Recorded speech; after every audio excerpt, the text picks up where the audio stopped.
मैंने पिछले लेक्चर में अभी मैं इन्वायरमेंटल इंजीनियरिंग के आईएएस मास्टर बुकलेट से sewage disposal of the sewage influential के बारे में चैप्टर नंबर 7 का डिस्कशन कर रहा हूँ। तो पिछले लेक्चर में मैंने BOD sag oxygen sag curve के बारे में मैंने बात कर चुका हूँ ऑलरेडी कि ऑक्सीजन सैक कर्व होता क्या है। एक्चुअली ऑक्सीजन सैक कर्व ये होता है कि rate of the depletion of the oxygen plus rate of the reaeration of the oxygen कि दोनों को मिला के जो आपका कर्व बनता है उसको क्या बोलते हैं, ऑक्सीजन सैक कर्व बोलते हैं। मैंने पिछले लेक्चर में डिटेल एनालिसिस कर चुके थे इसके बारे में। ये सब इक्वेशन आप देखना तो देख लो, not important for objective examination. maybe some formula are asking this formula are remember it कि इस फार्मूले में आपका dt है जो oxygen deficit at the time T, इसमें क्या बोला गया dt है जो oxygen deficit at the time T पे निकालना है। तो क्या होता है डी सेचुरेशन लेवल का जो DO होगा उसमें क्या घटा लेंगे, जो DO मिक्स हो रहा होगा तो उसको घटाने के बाद क्या बचेगा, कितना डिफिसिट हुआ। तो एट टाइम टी पे निकालने के लिए जो फार्मूला दिया गया है वो क्या है, के D into L not. L nought क्या हुआ है, अल्टीमेट बीओडी, सारी बातें मैंने पहले डिस्कस कर चुका हूँ। के डी क्या हुआ, D oxygenation constant and K R minus K आपका क्या हो जाएगा, K D upon L naught divided by क्या हो जाएगा, K R minus K D into 10 to the power minus K D T और माइनस 10 इंटू के आर की to the power minus K R T plus इसमें add कर दो DO plus 10 to the power minus K R T. तो आपका यहाँ पे क्या क्या है जो टर्म है, के डी है जो डी ऑक्सीजनेशन रेट कांस्टेंट है बेस 10 के लिए एट द मिक्स टेम्परेचर जो भी दिया हुआ होगा। के आर है जो रीऑक्सीजनेशन कांस्टेंट है, K R is the capital basically given. Reoxygenation constant rate constant base 10 के लिए है at the temperature. L nought क्या है, ultimate BOD of the mix का निकालना है। रिवर में सीवेज जब मिक्स हो गया उस लोकेशन पे आपका अल्टीमेट बीओडी क्या है, मिक्स का। And DO are the initial oxygen आपका कितना था रिवर में, माइनस डेफिसिट इन ऑक्सीजन, कितना डेफिसिट हो गया है तो आपका नेट कितना बचा है बता देगा। At time T equal to 0 पे, at time T equal to 0 पे कितना डेफिसिट हुआ है वही बता देना है, ये DO क्या था। तो यहाँ से ये निकल जाएगा, ये 10 बेस के लिए कहानी हो गया। अगर आपको मन है इसको क्या बोलते थे, K D and K R वाला एट द बेस 10 के लिए बात कर रहा है। Equation is called Streeter Phelps equation. में भी चांसेस है छोटे छोटे एग्जाम में पूछ देंगे कि देख देंगे इक्वेशन, पूछ लेंगे कि आपका कौन सा इक्वेशन है तो आप मार देना स्ट्रेचर फिलिप्स इक्वेशन। और यही सेम कहानी है बेस ई के लिए जो कि पहले यूज किया जाता था। तो बेस ई के लिए सेम कहानी है, वहाँ पे सिर्फ चेंज क्या होगा, के डी के जब छोटा वाला डी उसके लिए हो जाएगा, उसके हिसाब से डी हो जाएगा और के आर हो जाएगा और आपका बेसिक के लिए अलग वैल्यू कुछ हो जाएगा। वहाँ पे सिर्फ रिप्लेस कर देना है 10 से ही, बस सिंपल सेम रिलेशन है। उसके लिए बेसिक के लिए सारा वैल्यू अलग हो जाएगा के डी के आर का। तो आपका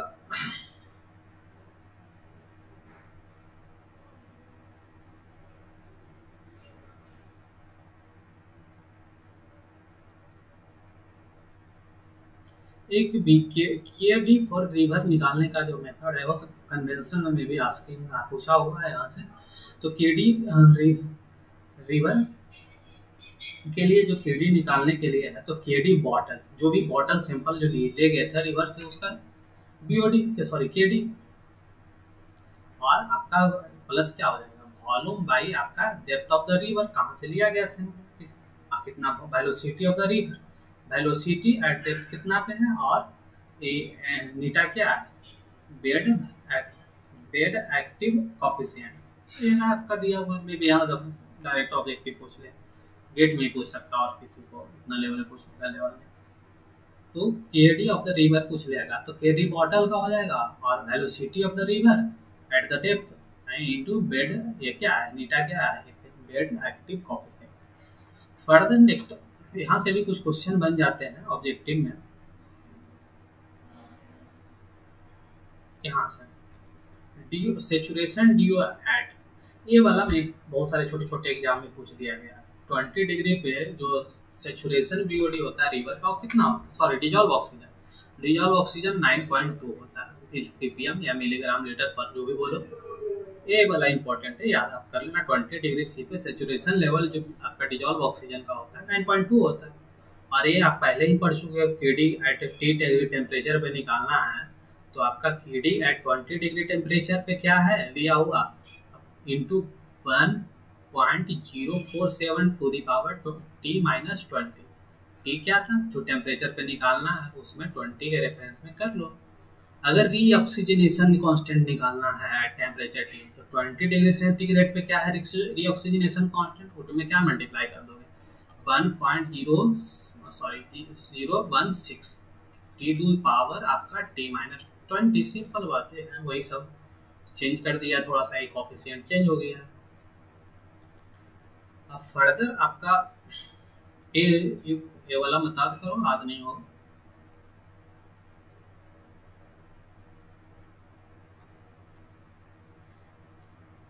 क्रिटिकल ऑक्सीजन डिफिसिट में भी यहाँ से डीसी है जो critical oxygen deficit, that is maximum oxygen deficit, उसको बोल सकते हैं क्रिटिकल ऑक्सीजन मैक्सिमम कितना डिफिसिट हो सकता है। तो आपका यहाँ इस फार्मूले से निकल जाएगा, मे बी रिमेम्बर करने का हिम्मत है तो कर, बाकी सारे डाटा एग्जाम में आएंगे वो डाल के वैल्यू निकाल देना। The given above the equation can be also rearrange, इसको ए वाला याद कर लो, ये दोनों याद कर लो, ऊपर वाला छोड़ दो जो ये था, इसको छोड़ दो।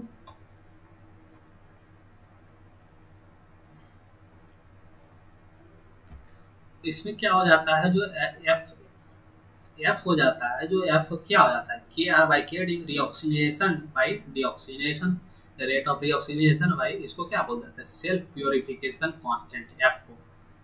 तो एल नॉट जो ultimate BOD of the mix था, डीसी क्या था क्रिटिकल ऑक्सीजन डिफिसिट, मैक्सिमम के कितना critical oxygen deficit, that is maximum oxygen deficit, ये है डीसी।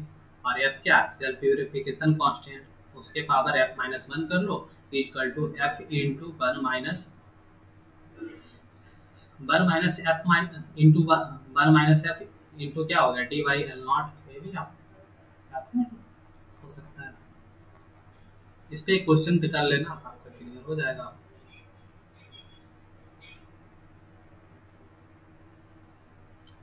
नेक्स्ट टॉपिक क्या है, disposal of waste water in lake and management of the lake water.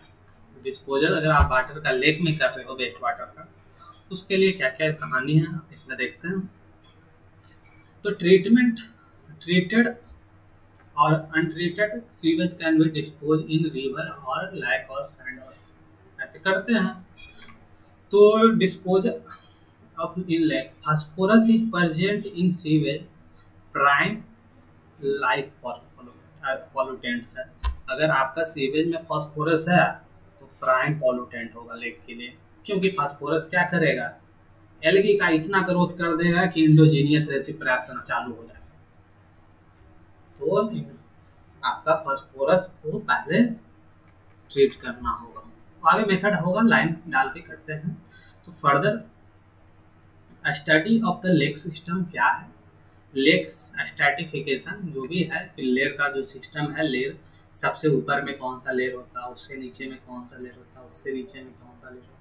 सबसे ऊपर में जो लेयर होता है एप्लीमिनियॉन्स होता है, और उससे नीचे थर्मोसिलाइंस होता है, और उससे भी नीचे एप्लीमिनियॉन्स होता है। ये आप याद रख सकते हो सीक्वेंस में, ऊपर से नीचे की ओर।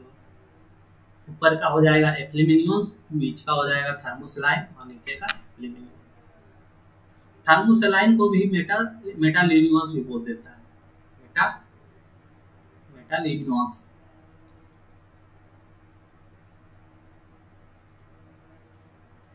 इन the temperature zone heat transfer reservoir lake are influenced of the turbulence and the current are negligible is controlled by the phenomena of the thermal stratification। जो भी पढ़े हैं जो भी पढ़े हम यहाँ पे थर्मल स्ट्रैटिफिकेशन है।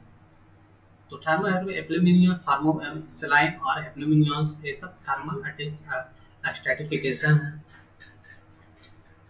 The fresh water reach their maximum density at 4 degree C. ये सब जनरल साइंस का क्वेश्चन हो गया। फ्रेश वाटर का मैक्सिमम डेंसिटी 4 डिग्री सी पे होता है। Density declines, water move toward the freezing point and ground warms. Density घटेगा, मैक्सिमम यहाँ पे है तो वहाँ से कहीं भी हिलोगे तो डेंसिटी घटेगा। During the warm season water divided into upper layer is called warm layer and is known as epilimnion. तो आपका जो समर सीजन में होगा, ड्यूरिंग द वार्म सीजन या समर सीजन बोलो, ऊपर का लेयर डिवाइड हो जाएगा, ऊपर वाला जो गर्म लेयर होगा उसको एप्लीमिनियम बोल देंगे। In this zone epilimnion water well mix and sufficient oxygen आता है। ऊपर का लेयर है तो आपका टर्बुलेंस है तो ऑक्सीजन मिक्स होते ही रहेगा, वहीं पे एल्गी वगैरह भी होगा, फोटोसिंथेसिस भी करते रहेगा। The lower layer are cool and unmixed. नीचे का लेयर अनमिक्स रहता है, ऊपर में तो नीचे में तो टर्बुलेंस होता नहीं है, कूल्ड भी होगा। Is called hypolimnion. Lower layer को हेप्लीमिनियस बोल देंगे। Zone are deficiency of oxygen, इस जोन में ऑक्सीजन का कमी होगा, नीचे वाला बॉटम जोन है तो आपका होगा ही ऑक्सीजन का कमी। The two layer are separated by the thermocline, उसको क्या बोलते हैं, मेटालिनियंस। तो थर्मोसलाइन वो दोनों जोन एप्लीमिनियंस और थर्मोसलाइन आपका किस सॉरी एप्लीमिनियंस ऊपर का लेयर होता है, सॉरी एप्लीमिनियंस और हाइपोमिलियंस वो दोनों से किससे सेपरेट होता है, थर्मोसलाइन से सेपरेट होता है।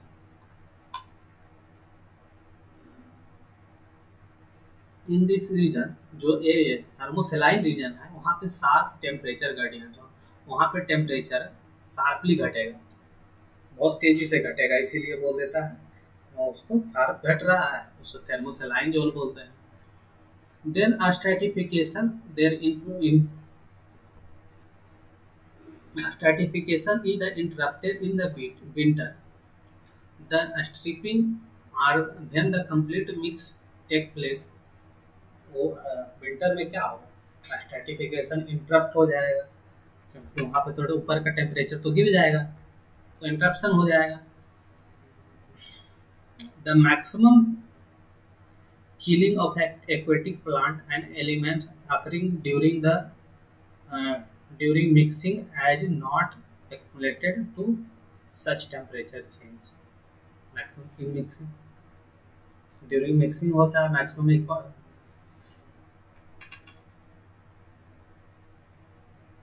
मिक्सिंग के दौरान आपका सबसे ज़्यादा एक्वेटिक लाइफ जो डिस्टर्ब होता है। Epilimnion is in a smaller lake and larger lake.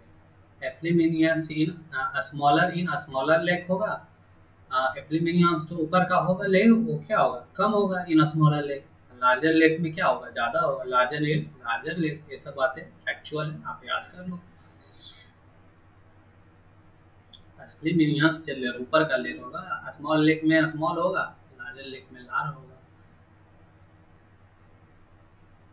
तो ये ऑन द बेसिस आपका टेम्परेचर के हिसाब से आपका लेक का जो क्लासिफिकेशन हो गया। अब on the basis of the biological zone lake classify है बायोलॉजिकल जोन पे।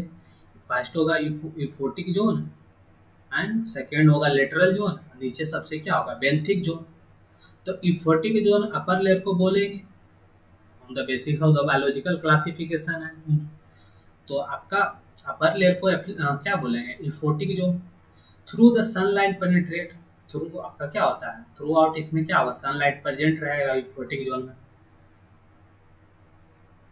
Is called euphotic zone.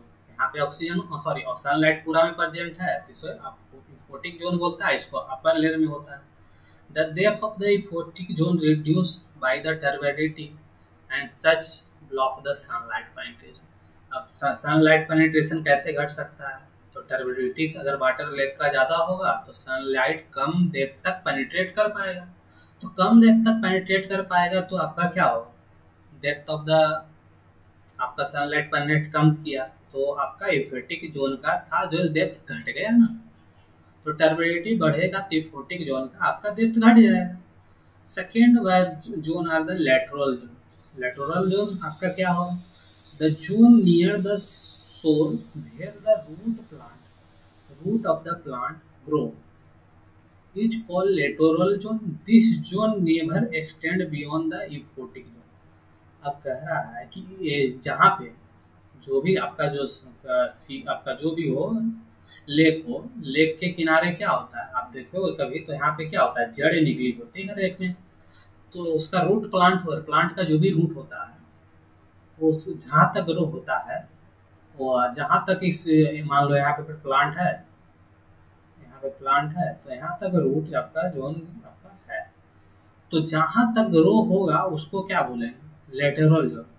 But जो लेटरल जोन होता है वो इफोटिक जोन से नीचे कभी नहीं जा सकता, वो आपका ऑक्सीजन सॉरी सनलाइट जहाँ तक पेनिट्रेट कर रहा है उससे ऊपर ही रहेगा, इफोटिक जोन से आपका ऊपर ही रहेगा लेटरल जोन। वही ऑन द बेसिस आपका grow of the root of the plants के बेसिस पे डिफाइन किया है लेटरल जोन, और सनलाइट पेनिट्रेशन के बेसिस पे आपका इफोटिक जोन डिफाइन किया गया। तो लेटरल जोन आपका नेवर आपका एक्सीड, आपका लेटरल जोन है जो आपका इफोटिक जोन से नीचे नहीं जा सकता, इससे इस पॉइंट से नीचे नहीं जा सकता लेटरल। और बेंथिक जोन क्या है, bottom sediment in that layer which contain bacteria and living organism when die and settle down the bottom which decompose the bacteria are present in benthic zone। अब बहुत सारा बैक्टीरिया यहाँ पे settle down हो जाएगा, micro organism और जो भी सेल लिविंग ऑर्गेनिज्म के सेल्स वगैरह वगैरह होंगे यहाँ पे लाई करेंगे, तो यहाँ पे डिकम्पोजिशन होगा, बॉटम लेयर को ही बेसिकली बेंथिक जोन ही बोल देता है। डेड बैक्टीरिया एंड एल्गी रहे, तो बॉटम जोन को क्या बोल दिया, बेंथिक जोन। अब ये अब दो टाइप से डिवाइड कर दिए, on the basis of temperature, on the basis of the bacterial activity, on the basis of the bacterial zone. अब नेक्स्ट वन है कि प्रोडक्टिविटी के बेसिस पे लेक को डिफाइन करेंगे, तो प्रोडक्टिविटी के बेसिस पे करेंगे, तो productivity is the major of the ability the food chain. Food chain को सपोर्ट करने के बेसिस पे उसको प्रोडक्टिविटी एक नाम दिया गया। प्रोडक्टिविटी मेजर कर रहे हैं its ability to support the food chain के बेसिस पे। The measure the algal, its measure of the algal growth, higher the algal growth lead to decrease in water quality and depending upon increasing the level depending upon the increase the level of the productivity and lake are classified। वो और depending increasing order में बता रहा है कि productivity का जो increasing order के ऑर्डर में सीक्वेंस दिया गया है। अगर इसमें क्या कहा गया, अगर बैक्टीरिया अगर ज़्यादा प्रेजेंट हो रहा है, ज़्यादा ग्रोथ हो रहा है, तो उसमें ज़्यादा quantity of the organic matter होगा, तो क्या कर रहा है, तो आपका उसमें क्या कह रहा था कि measure the algae growth, higher the growth of algae decrease in quality of the water. अगर गंदा क्वालिटी ऑफ द वाटर होगा, ज़्यादा बीओडी कंसंट्रेशन होगा, तो आपका एल्गल ग्रोथ ज़्यादा होगा। यही बातें कही थी, ऑन द बेसिस आपका डिफाइन किया गया प्रोडक्टिविटी के बेसिस पे। तो सबसे पहले आपका ओलोग्राफिक लेक होगा, ओलोग्राफिक लेक, उसके बाद मेसोट्रॉफिक लेक, उसके बाद यूट्रॉफिक लेक, उसके बाद सेंट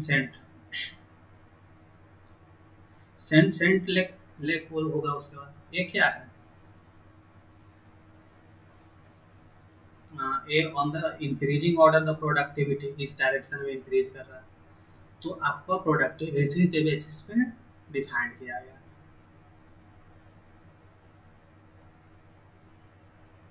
ओलोग्राफिक लेक किसको बोले हैं, ओलोग्राफिक लेक आज लो लोअर लेवल ऑफ प्रोडक्टिविटी, वो पहले बता चुका हूँ कि प्रोडक्टिविटी डिक्रीजिंग ऑर्डर में है, तो चलो सबसे कम तो इसी का होगा, सबसे ऊपर में था। इसमें ट्रिक याद रख लेना, ऐसे याद रख लेना, OMES, आपको नाम याद रहेगा लेकिन सीक्वेंस आपको याद नहीं, तो OMES, O से ओलोग्राफिक, M से मीसोट्रॉपिक, इसे यूट्रॉपिक, और एस से क्या होगा, सेन सेकेंड लेग। तो आपका लो लेवल प्रोडक्टिविटी होगा ओलिगोट्रॉपिक का।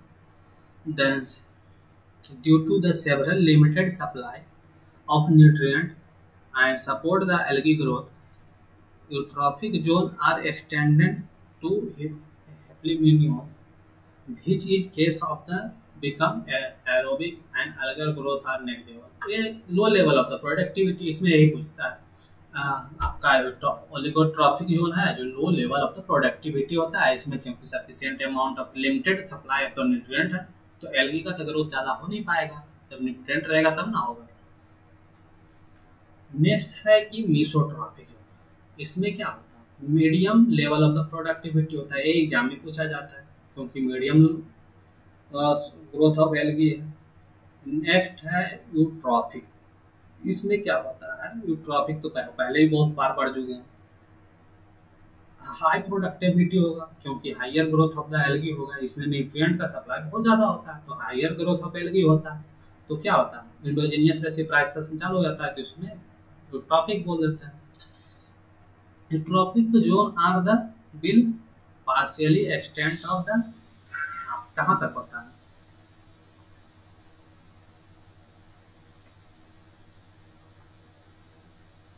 इनटू एप्लीमिनियंस, एंड हेप्लीमिनियंस में क्या होता है, एनारोबिक कंडीशन होता है, तो इसमें क्या करता है, eutrophic zone will be partially extend into epilimnion में होता है। सेक्सेंट में क्या होता है, इज प्रेजेंट ओल्ड, अब इसमें यही पूछता है सिर्फ सेक्सटेंट क्या है, तो सेकेंड ओल्ड लेक है, ये ओल्ड लेक होगा तो डिकम्पोजिशन एंड लीनियर रेसोप्रेशन के बाद वो लेक क्या बन जाएगा, मार्सी एरिया में बन जाएगा, दलदल बन जाएगा, इसमें यही एग्जाम में पूछ लेता है। तो ओलोग्राफिक में क्या हुआ, लो लेवल ऑफ प्रोडक्टिविटी, मीसोट्रॉपिक में मीडियम लेवल ट्रॉपिक, और यूट्रॉपिक में क्या हो गया, हाई लेवल ऑफ प्रोडक्टिविटी, और सेक्सेंट क्या हो गया, आपका ओल्ड लेक या बिकम्स मार्सी एरिया में कन्वर्ट हो जाएगा। यूट्रोफिकेशन ऑफ द लेक पहले भी डिस्कस कर चुका हूँ।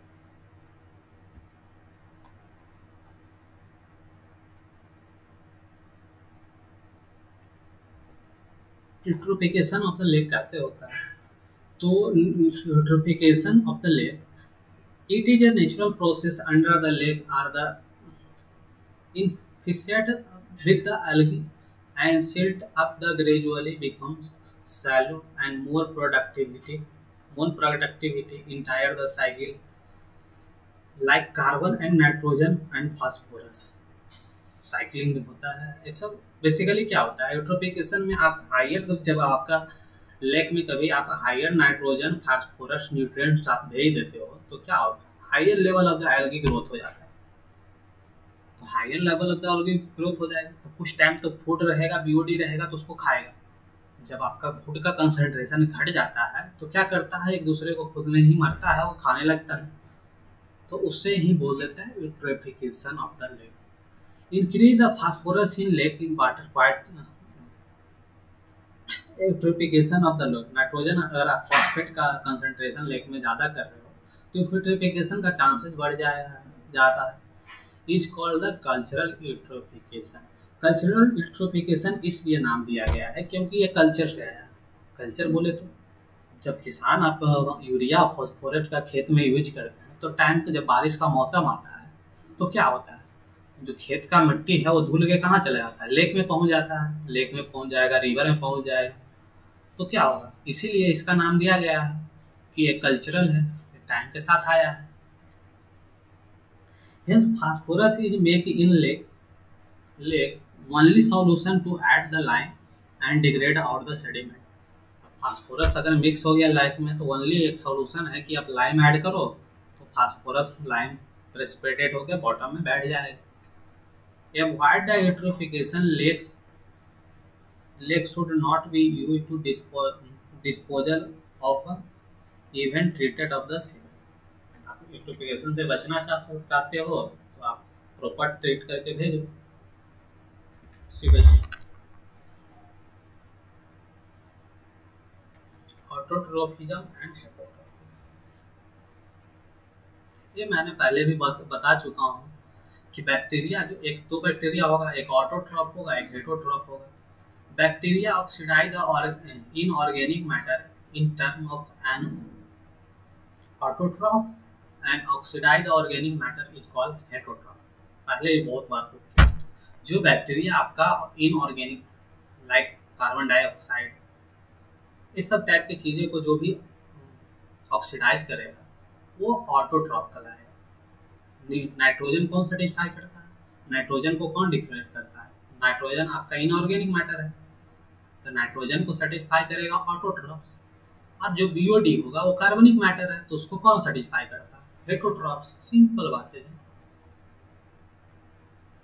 ऑटोट्रॉफिज्म and heterotrophism it represent the oxidation, aerobic and decompose the degradation anaerobic of the inorganic matter, organic matter bacteria respectively, ये सब जरूरत नहीं है। वन ऑफ द यहाँ से एक एग्जाम छोटे छोटे एग्जामों में पूछ जाता है कि जो DO of the river fresh water का जो रिवर का बीओडी हो सॉरी डिजॉल्व ऑक्सीजन का कंसंट्रेशन होगा और सी का होगा, तो जो सी का होगा डीओ कंसंट्रेशन वो 80% of the DO of the river fresh water of the river. जो sea water content 20% less oxygen fresh water river stream, fresh water river stream से 20% कम आपका जो डीओ आप सी का होता है। बट तो हम कम है तो फिर भी हम क्यों फेंक रहे हैं सीवेज को उसमें? इसलिए फेंक रहे हैं कि सी बहुत बड़ा होता है तो उसका डाइल्यूशन फैक्टर है वो बढ़ जाता है। तो कह रहे हैं कि but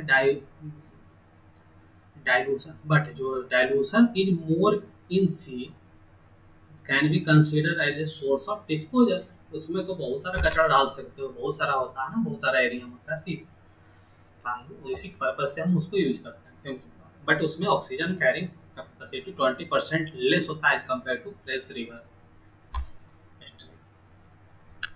sewage when disposed in sea may be form of the sludge bank from due to reaction of the sewage solid dissolved organic matter of the sea. Sulfate rich in sea may be have H2S if sewage is disposed in it. ये सब not important।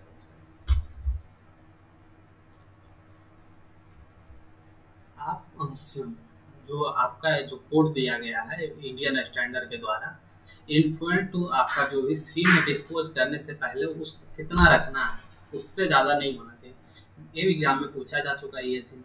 तो do होगा जो sorry BOD का concentration 100 से ज़्यादा नहीं होना चाहिए सी में फेंकने के लिए, सी का बात कर रहा है।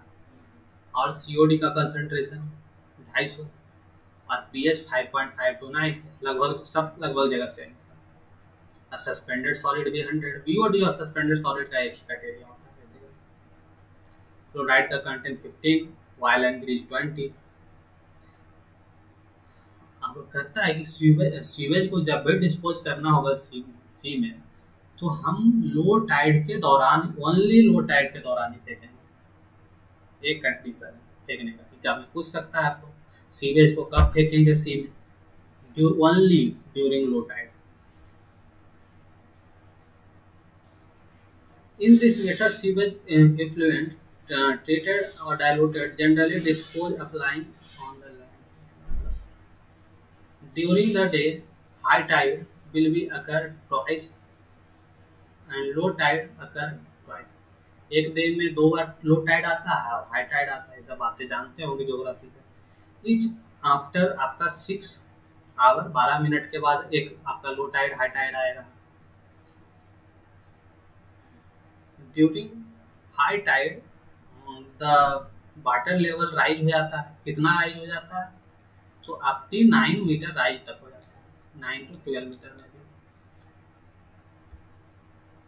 आपका 9 मीटर तक क्या हो जाता है, राइज हो जाता है। और during low tide the high tide में क्या होगा, सी का लेवल 9 मीटर तक उठ जाता है। मीन रेसिडुअल टाइम क्या होता है, the time has which apply waste water taken to reach ground water table. तो आपका कह रहा है कि आपका एक टर्म आएगा mean residual time. Mean residual time कितना होता है, तो आप किसी कहीं पे सॉलिड वेस्ट फेंक रहे हो, तो उससे जो वाटर होगा लीच होके कहाँ जाएगा, जमीन में। तो कुछ वाटर टेबल होगा अंदर में जाके, ये ग्राउंड लेवल था, ये ग्राउंड लेवल था, तो ये वाटर जा रहा है, तो कितना टाइम लग रहा है उसको ग्राउंड वाटर को ज्वाइन करने में, उसे ही बोल देते हैं mean residence time. Time which apply the waste water taken to reach ground water table is the mean residence time. Disposal on land की ये कहानी में था मीन रेसिडेंस टाइम। लैंड पे अगर फेंक रहे हो तो ये टर्म आएगा। डिस्पोजल एंड लैंड के बारे में बहुत सारी कहानियां हैं। तो most of the solid content of the wastewater apply on the land are retained on the top 5 centimeter while dissolved solid follow through the during mean residence time the soil in soil to remove the removal of organic matter occurs। वो आपका जब क्या बोले थे, वो क्या होगा mean residence time में, तो क्या होगा उसमें, क्या होगा ऑर्गेनिक मैटर छानते जाएगा और लास्ट में पहुंच जाएगा इसमें। उसी टाइम में आपका ऑर्गेनिक मैटर हटते जाता है। और in immediately aerated soil and biological degradation of the aerobic in aerobic. तो एरेटेड जहाँ पे सॉइल एरिया होगा, एरेटेड होगा, वो वेंटिलेटेड प्रॉपर होगा, वहाँ पे एरोबिकली डाइजेस्टिव इशू आपका स्टेबलाइज हो जाएगा, डिग्रेड। भाई वाटर लॉग जहाँ पे सॉइल होगा वहाँ पर डिग्रेड कहाँ से होगा, जहाँ पे वाटर लॉग एरिया हो गया, जहाँ पे वाटर बहुत सारा जमा हो गया, वहाँ पे एनारोबिक डिकम्पोजिशन चालू हो जाएगा। BOD removal in soil they follow first order kinetics. जो भी आपका जो बीओडी रिमूवल होता है सॉइल डेप्थ में, वो फर्स्ट ऑर्डर काइनेटिक्स को फॉलो करता है। More organic load can be placed on the sandy soil than clay soil. Why? Organic loading rate आपका सैंडी सॉइल में ज़्यादा अप्लाई कर रहे हैं क्ले सॉइल, क्योंकि क्ले सॉइल में अगर ज़्यादा अप्लाई करेंगे तो वहाँ पे क्लॉगिंग हो तो पोर्स हो जाएगा। अगर पोर्स क्लॉग हो जाएगा तो आपका क्या हो जाएगा, वाटर लॉग बन जाएगा, वहाँ पे मर्सी एरिया बन जाएगा, वहाँ पे एनारोबिक कंडीशन डेवलप हो जाएगा, तो स्मेल्स आने लगेगा। Overland develop the anaerobic clogging and ponding the water। यही बात मैं कह रहा था, सॉइल परमेबिलिटी लेस होता है clay. Then sewage sickness of the soil, इसको क्या बोल देते हैं, सीवेज सिकनेस। तो कंटिन्यूअसली एक जगह पर अगर आप अप्लाई करते रहते हो, सीवेज को अप्लाई करते रहते हो, तो एक टाइम आएगा कि आपका सॉइल का क्या होगा, वाइट्स होगा, जो भी वो फिल हो जाएगा, चॉक हो जाएगा। तो चॉक होने के बाद क्या होगा, वहाँ पे पॉन्डिंग कंडीशन हो जाएगा। तो पॉन्डिंग का कंडीशन हो जाएगा तो एनारोबिक कंडीशन डेवलप हो जाएगा, तो उसको क्या बोल देते हैं, सीवेज सिकनेस बोल देते हैं। इफ्लुएंट इरिगेशन, इफ्लुएंट को इरिगेशन पर्पज से यूज कर सकते हो। Chief of the consideration sewage disposal, sorry successful disposal of the chief, सबसे चीप मेथड है कि उसको इरिगेशन पर्पज से यूज करो। Sewage farming, which type of the cheap consideration successful to growing the crop को ग्रो करने के लिए आप सीवेज की यूज करो। Sewage farming stress is lead two upon use the sewage influential irrigation of the crop increase the fertility of the soil. उसमें बहुत सारा न्यूट्रिएंट होता है, सीवेज में नाइट्रोजन फास्फोरस बहुत सारा होता है, तो क्या करेगा, सॉइल की फर्टिलिटी को बढ़ा देगा। Pre treatment of the influential remove the substance harmful like crop के लिए जो आप सीवेज फार्मिंग भी करना चाह रहे हो तो उसके लिए भी आपको प्री ट्रीटमेंट करना पड़ेगा। जो मटेरियल मिनरल सीवेज के लिए हार्मफुल है, अगर साल्ट का बाय द वे बहुत सारा कंसंट्रेशन, तो उसको हटाना पड़ेगा। आर्सेनिक वगैरह ज़्यादा है तो उसको भी हटाना पड़ेगा। तो हार्मफुल जो भी है क्रॉप के लिए उसको हटाना पड़ेगा। Last topic, waste water Indian standard के द्वारा waste water influent dispose on land. पहले सी के पर डिस्पोज कर रहे थे, अब लैंड पर डिस्पोज करने के लिए कुछ कोड दे दिया गया। तो लैंड पे जो डिस्पोज करने का कोड दिया गया है वो क्या है? अगर BOD 5 की बात करें तो 500 तक आप कर सकते हैं, जो कि आप सी में कर रहे हो तो 100 था। यही था ना। टोटल सॉलिड की बात करें तो आपका ये था 2100 था, बट वहाँ सस्पेंडेड सॉलिड का भी कंसंट्रेशन 100 था। सी पे कर रहे थे तो सी में भेज रहे थे। वाइल एंड क्रीज का कंसंट्रेशन 30 है, बट वहाँ पे 20 था। सी का क्लोराइड कंसंट नहीं मेंशन था, बट यहाँ पे 600 है। 600 मिलीग्राम से ज़्यादा नहीं होना चाहिए। सल्फेट का 1000 से ज़्यादा नहीं होना चाहिए। अरे है percentage of the sodium with the replace the total content of the sodium calcium magnesium is 60% not important. Basically ये सब ये तीनों डाटा चारों डाटा आपका एग्जाम में ESE में पूछे जा चुके हैं। तो ऑल ऑफ दिस अबाउट आपका सीवेज डिस्पोजल। आपका ये टॉपिक खत्म हुआ। नेक्स्ट टॉपिक कल करेंगे design of the sewage operators.